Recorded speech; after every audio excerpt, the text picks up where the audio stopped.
dreams. He never did send Greta to the conservatory.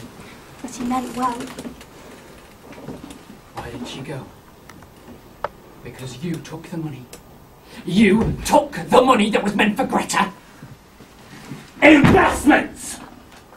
That certain word has heard the wreck of our misfortune. Yes?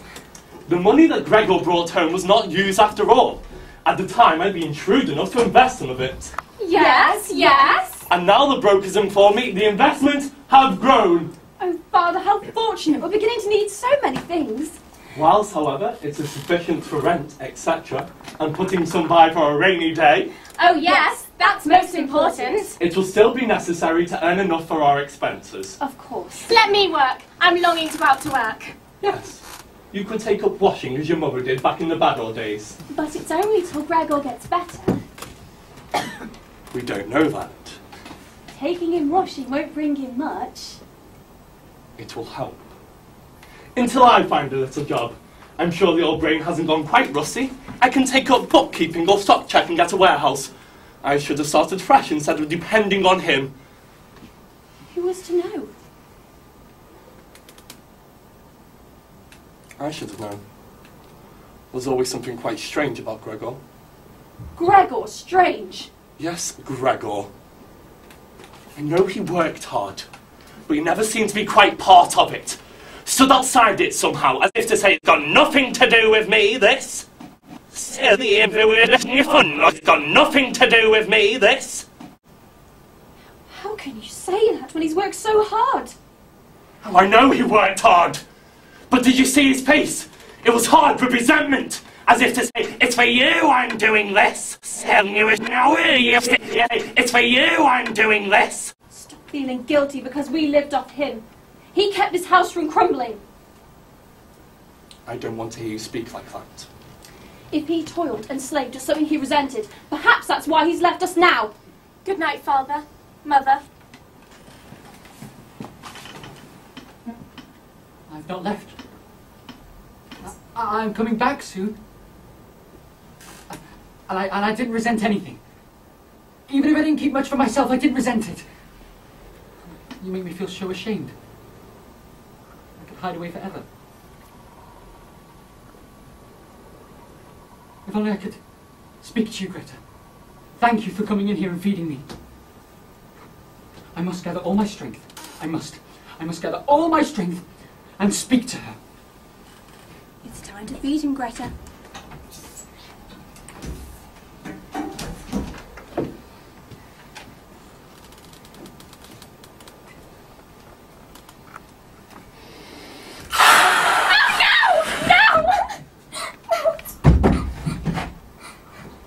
I know I'm repulsive.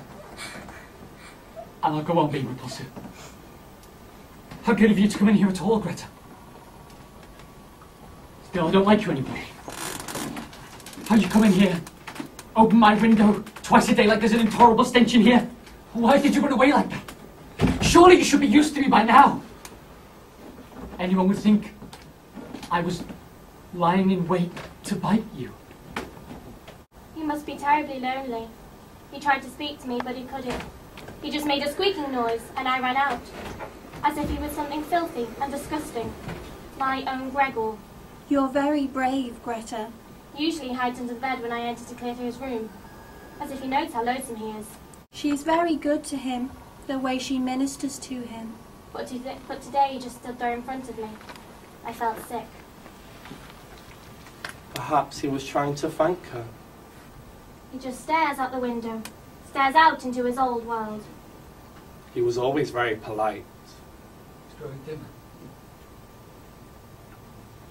Everything's grey. Grey land, grey sky, everything's grey. Everything.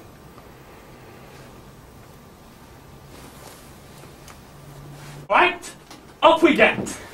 I can see my face clearly. They certainly give you a smart uniform. I suppose the lowly office of a bank messenger entitles you to look like a general. There we are, all ready. Hat, coat, gloves. Oh, Father, how handsome you look. Now, are you sure you'll be alright whilst I'm out?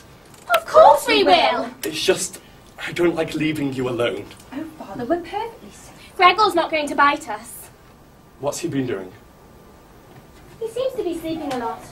At least he's quiet, and he's been eating all his food. Sometimes he likes to look out the window. I know he does this because I home creep under the bed when he hears me opening the door, just so I shouldn't see him. Poor Gregor. He's probably so lonely and bored. Oh no, I don't think he is. Recently he's formed the habit of crawling over the walls and ceilings. How do you know? Surely you're not in there when he does it. Oh no, but he leaves traces, like footprints from the sticky stuff left on his feet. I know he likes hanging from the ceiling best. It makes him feel free and light. He doesn't have much room on the floor. I must go in and see him. Perhaps he needs me. In his state, all he needs is feeding. He won't thank you to see him like that. But he's still my son. No matter what happens, he's still my unfortunate child, and I must see him. Carry on like that, and I'll take off my hat and coat and stay here. No, I shan't go in. I don't think I could bear it. You go to work, Father. You're very smart. Don't you worry about me. Understand, dear. It's for your own good. Yes. You hold the key. Alex, we can come this evening. I'll breathe more freely. Oh, I feel so light. I can see the hospital across the street. All I can see from the ground is grey sky and grey land. I very much long to see my mother. It's been so long since I've seen her. Maybe I'm too repulsive to ever see her again. You think he's well, you say? He seems to be. I don't hear him moan like he used to. But you said he didn't have enough room. No, I don't think he does. That's why we need to get in there and shift some furniture so that he can move around more easily. It's so heavy, you'll never manage it alone. Father will help me. Your father will never go in. Then I'll shift it myself. Listen, Greta, I'll help you. Please understand how necessary it is for a mother to see her son. And no matter what, and perhaps how necessary it is for him to see her. So, just shift some furniture that hinders him before father comes back. Are you sure? Yes, and let's be quite matter-of-fact about it. Wait. What should we take first? Oh yes, we must decide now. We don't want to upset him. Let's take the chest. That's heavy. All right, his writing desk. Leave it. Oh, Greta, that desk was his ever since primary school. He used to build models on it. And all those hours of homework he spent toiling at that desk. When he's better, we'll put it back. What about his bed? I don't suppose he needs that anymore. I need that to hide under. All right. Leave it. Let's begin. Doesn't it look by us moving all his furniture that we're giving up all hope? Of course not. He'll think we're trying to help.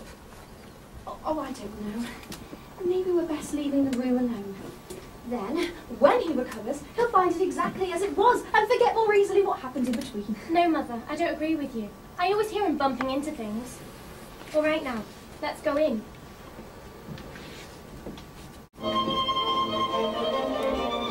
You're turning my room into some naked den for some wild beast to roam in. Leave it. If you take my belongings, I'll forget who I am. I'll lose all touch with humanity. I'll become what I am. You're going to take that picture frame with the lady in the fur muff. They mustn't take that! What's happening?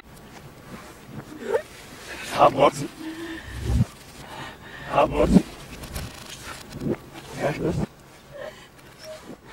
Yes, Monsieur.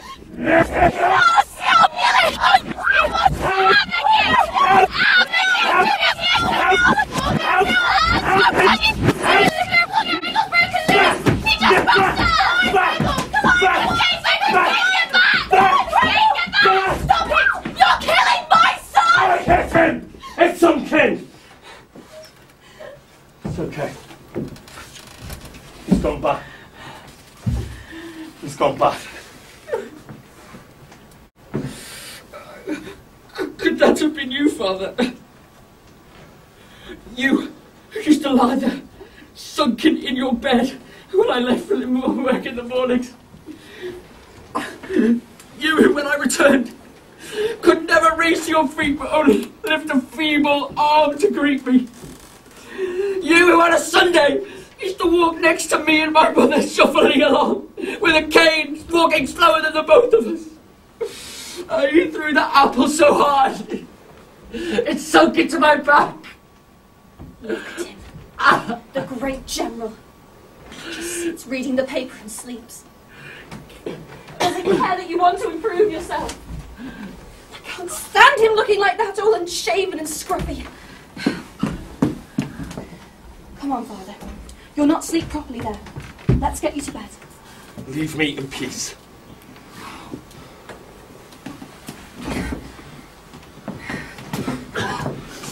This is the peace and quiet of my old age.